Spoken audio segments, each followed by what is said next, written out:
ফাঁসি চাই, ফাঁসি চাই, রামেশ্বর হত্যার ফাঁসি চাই।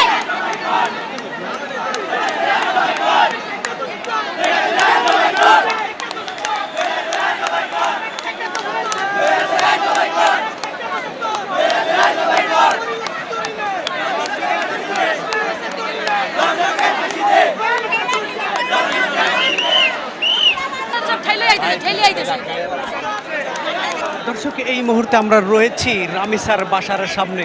প্রধানমন্ত্রী তারেক রহমান ইতিমধ্যেই রামিসার বাসায় প্রবেশ করেছেন এবং রামিসার যে হত্যাকারী রয়েছে তার বিচারের দাবিতে এখানে ঠিক অসংখ্য মানুষ কিন্তু জড়ো হয়েছেন এবং তারা স্লোগানে প্রধানমন্ত্রী তারেক রহমানের কাছে কিন্তু রামিসা হত্যার বিচার চাচ্ছেন এবং রামিসার যে হত্যাকারী রয়েছে তার দৃষ্টান্তমূলক শাস্তি এবং দ্রুত সময়ের মধ্যে তাকে ফাঁসির দাবি কিন্তু জানাচ্ছেন।